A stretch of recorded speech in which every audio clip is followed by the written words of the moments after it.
Hi, Geezer. Hi, Eddie. Javier. Bruce. Amin. It's good to see everybody. That means we're all alive so far. Uh, so anyway, let's one of 736. Okay, that's the movement is inside of here. 736, and yeah, I'm always on the lookout for those. How you doing, Stefan? And so what Mark was asking, and I thought, well, this would be a good thing, is that you're looking for something very specific. And so I got my second watch that has the same movement, the Jacques 736, except it was in a Dunhill, and it had a tapered had this tapered band that went from 18 millimeter to 16 millimeter. And so what I wanted to do, and it was okay, but I was looking for, I'll find something else. All I did is do a Google search for watch bands 18 millimeter to 16 millimeter. And I found it.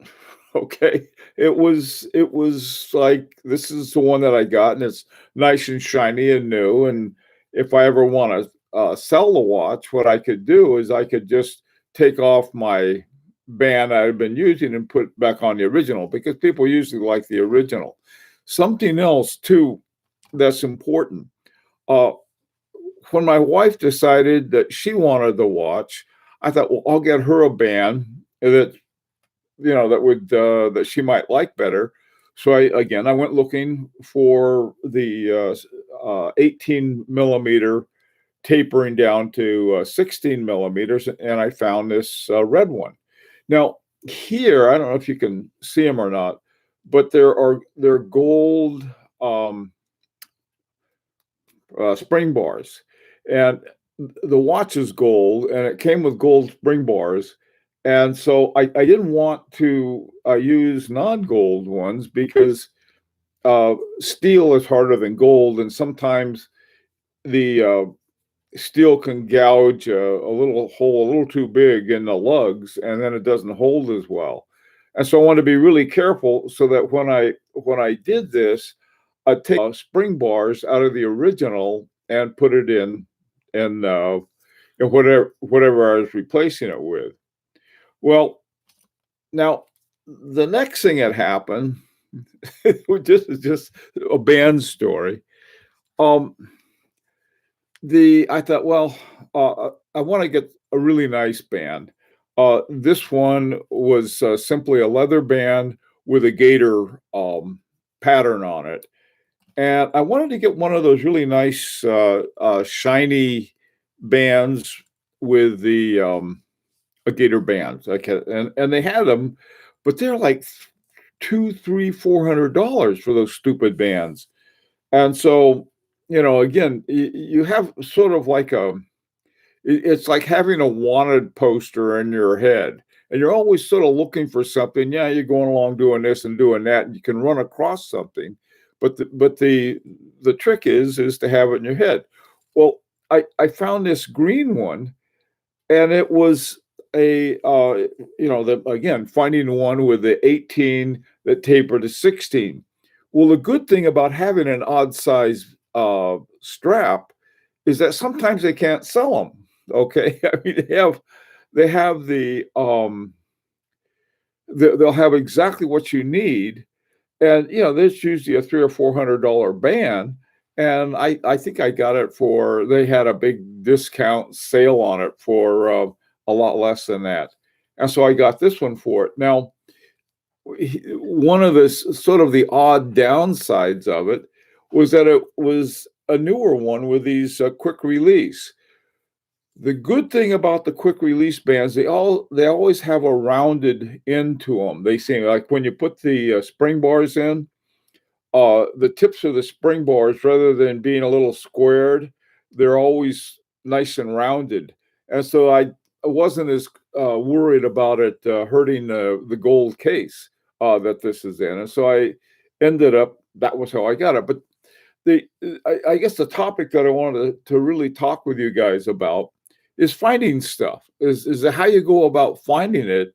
And, of course, you can Google stuff. But what I found really helps. I mean, sometimes, you Google something and never find anything, is to do it in such a way that you're always thinking about it. I've got like all of these watches in my head that I'd like to find a really good buy on. Or at one time I was trying to find a metal band for a Zenith, and so that was always, I was always sort of keeping an eye out for them, and you spot them that way. So anyway, it turns out to be not a really big mystery, but something that works. It's like, you're going along, and I don't know. I'm always looking at watches and this, that, and the other thing.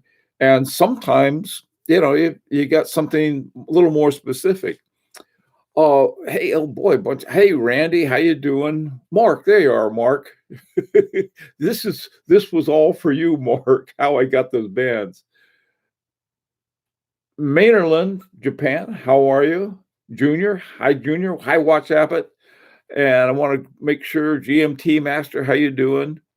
Okay, I hope I greeted everybody. And 24 karat Arabia Felix, I'll just call you 24. Hey, Rick, how you doing?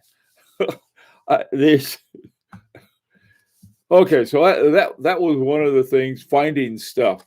Now, where I found this band, which had been fairly expensive, was at a fairly inexpensive strap store. I mean, this is what they call Panatime. This is where I go for what I call my beater straps, because if I wear a watch a lot with a really good strap on it, I'll get a beater strap for it. And so that means when I'm wearing around, and then I'll keep the really good strap when I want out and, going to put on the dog or something. Unfortunately, there's certain watches I can't do that with. This is one of them. This is my Beauvais, and you need special bands for it. The same thing is true with my the Lang & Hein has 3 lugs to it, and a bar. I had to have a specially made one, and so I had a bespoke one. So I contacted a guy, and he made it for me. And you can do that. There's a place in New York that'll also, same way. Rousseau, I think, is the name of it. So that just has to do with bands. Now, other kinds of stuff that you might look for, could be anything. By the way, too, another thing, when you get a band, especially if your band comes with a certain buckle, okay, you want to be sure to put that buckle and keep the buckle on. This is the original buckle that came with a Dunhill, and I see if it either says they don't mind charging you way too much for the thing, so hang on to it. Hey, PSK31, how you doing? And Don, hi, Donald. Okay, yeah, Mark, no problem. I've seen some great deals on Chinese sites, but not sure of the quality. Yeah, you never know where you're going to find good quality. One of the things, at least that I found, so you can find it in the most surprising places.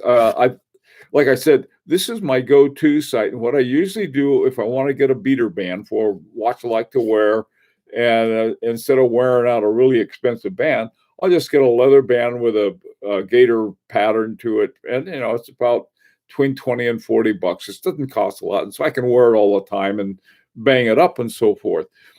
But this is also where I found this really good band. And it had been, I forgot what it was, but it wasn't that much when I got it, because they couldn't sell it. I mean, who wanted a green gator band with 18 tapering to 16?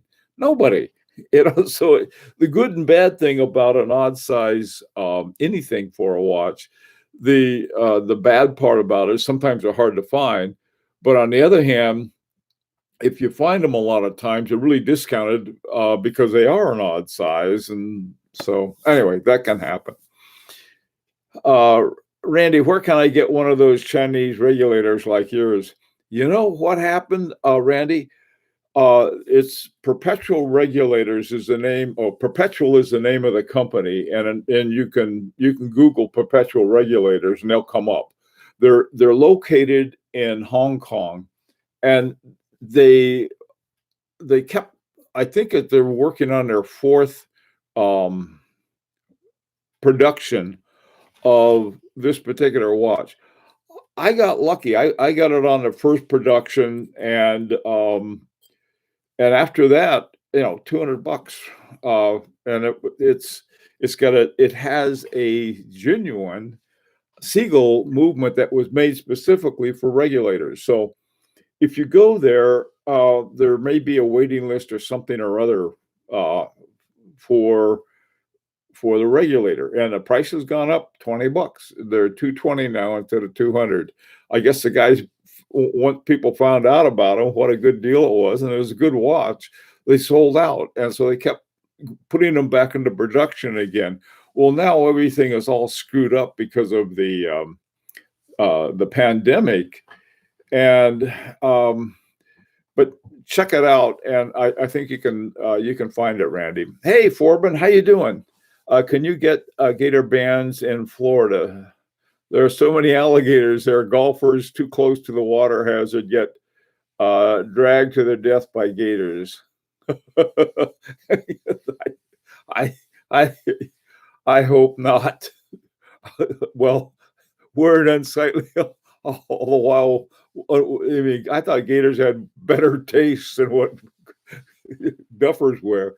Uh, oh man, I'll tell you something. If any of you talk to Mark Margolis, if you get a chance to, boy, he knows this what are called the CITES regulations, capital CITES.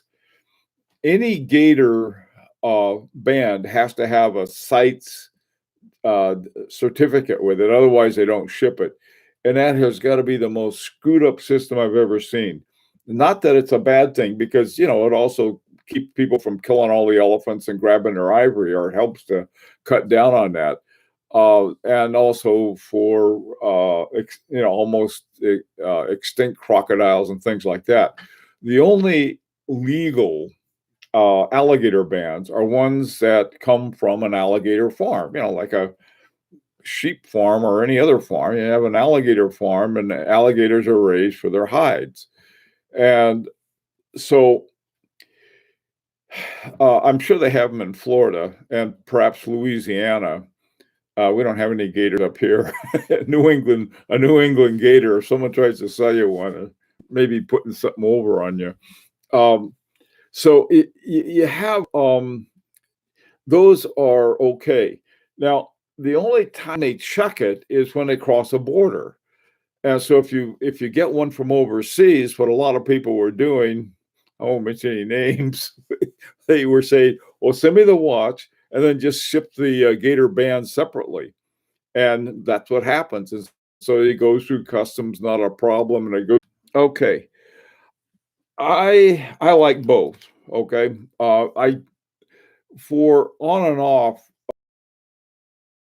buckle on it, Android buckle or something like that. I forgot they have a name for it. It's not Android, but it starts with it. And unbuckle it. It sort of bends this part of the of your watch. That's why when you put them in your case, never ever buckle them.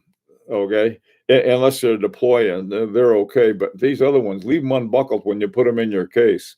Some people buckle them, and every time you buckle one, you basically are turning the strap and the leather or the gaiter or whatever you have. They're using it now.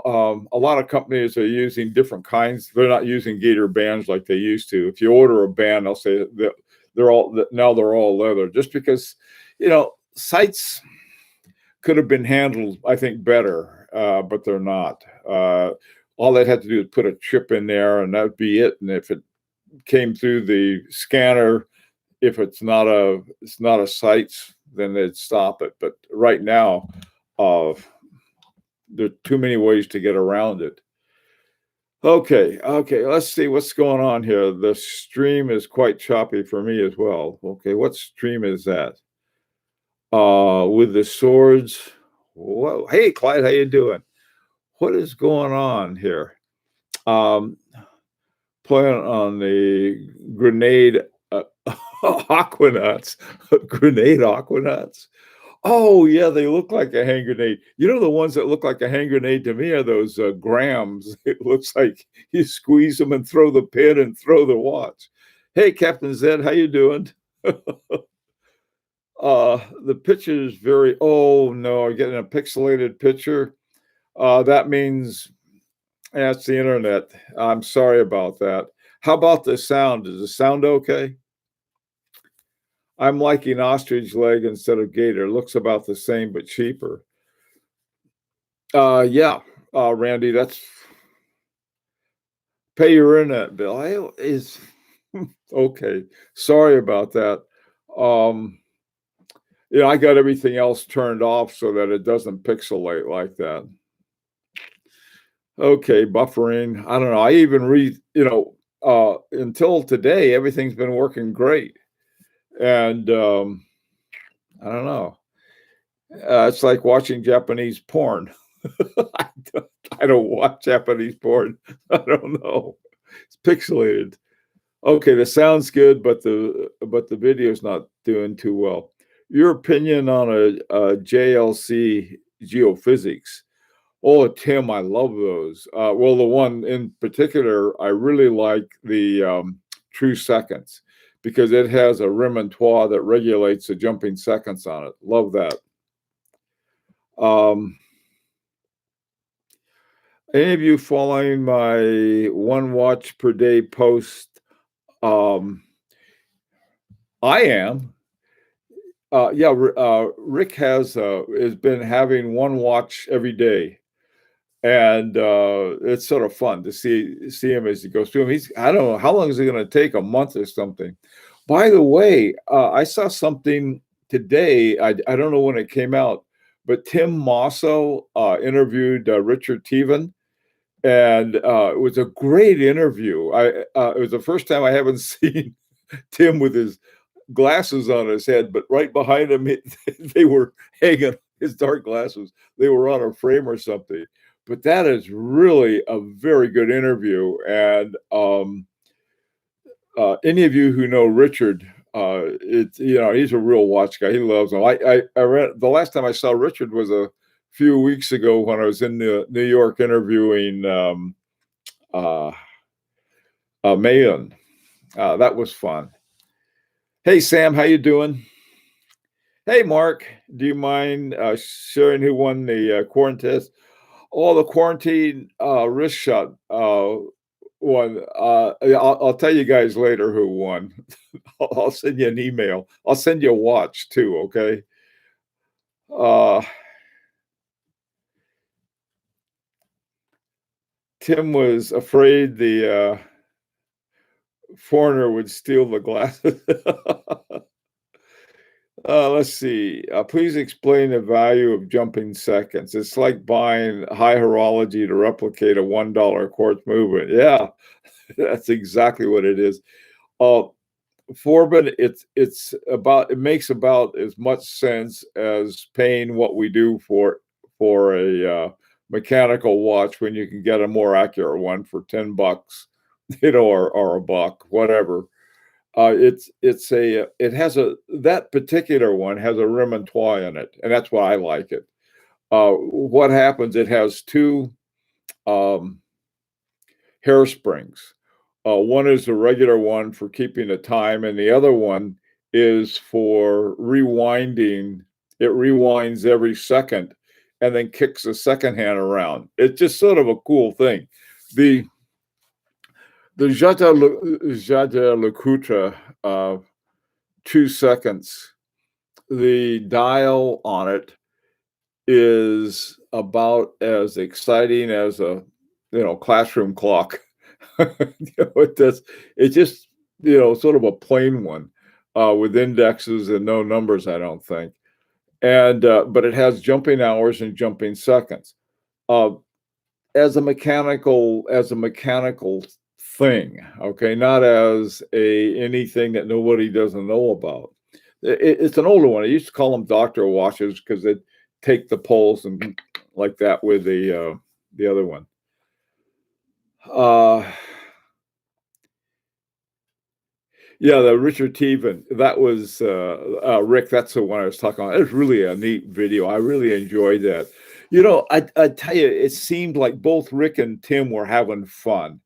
And I think that's the way to talk about watches. I mean, it wasn't like an interview, it was like a discussion. It was a great one. And they had a really neat thing on the Ralph Lang watch. I don't know if Tim had ever seen one before, but he was like, oh, look at this. It showed both sides. That was really cool. If you haven't seen that video, it's on the High Horology Lounge. It's probably on the, I would guess on a couple other ones, but it's really a neat one. Let's see. Is there a difference between hairsprings that are bent into place and those carved out of solid materials? Jeez. I don't know if carving is exactly the word I'd use. I don't know. Sam, that's a good question, though. I have no idea. Who makes the best perpetual calendar in your opinion? My opinion, only my opinion, the best one is by Moser, H. Moser. The reason I say that, um, they're very easy to set.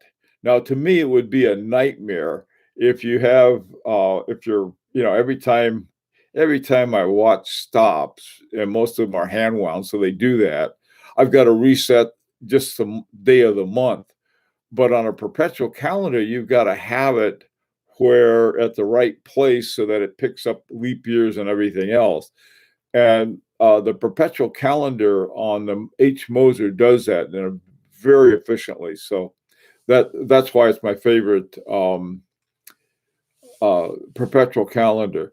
The second one is Osterstein, I think, Dr. Osterstein's.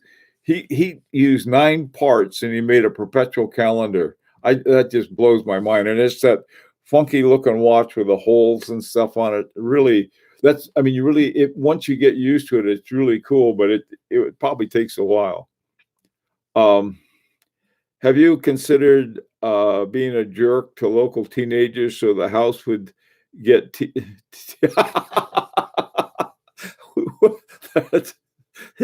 Clyde's comment would would you mind being a jerk to local teenagers so that TP my house? That's we don't have any local teenagers, and the ones we have on our block, I think they're all grew up and moved out of their house. We used to have some teenagers, and they were. I don't think we have such a non-delinquent place out here. It just okay. Let's go. Jorn PPC are so very easy to set. You can set everything via the crown. I'm not surprised. Their perpetual calendar by FP Jorn. I really don't know. See, I mean, I haven't. Sure, they're done in a very ingenious way, and very interesting ones too. It has a latch under one of the lugs that slides out. Oh, okay. The Glashütte original perpetual calendar wasn't too hard to set, but their instructions were a bit confusing. Well, the any it's clear to set. I think is a good one. And assuming that they work the way a perpetual calendar is supposed to work. Oh, let's see.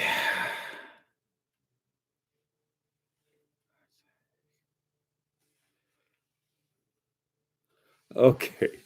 Yeah, Giza doesn't like the dial design of the FP Journe perpetual calendar. It's funny. I don't even know what it looks like. To tell you the truth, that's one of the things that because all of my attention there's 3 watches from FP Journe I pay a lot of attention to. One is the Resonance. The other is my favorite. One of my favorite to wear watches is a Chronomat Cervane, and the other one is a Remontois Egalite without the tourbillon. And so paying attention to those. I also like the other ones I like to look at, like the Holland and Holland. I really like that watch.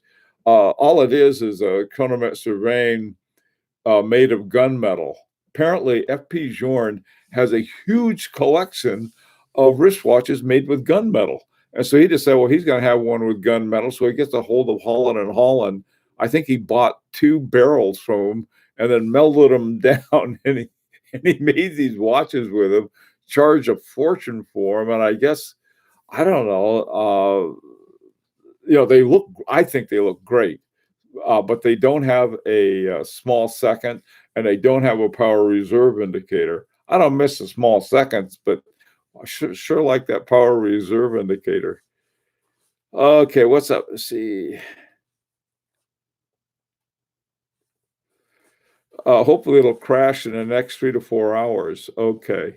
Is this talking about the internet, I guess? FP is your sports line. Adrian. By the way, hey, Adrian, you'd asked about the information for doing a collection review, and I put the video for how to do a collection review on High Horology Lounge. I hope you got that, and anybody else too, if you're interested in a collection review. Their sports line. Anybody on that one? On that.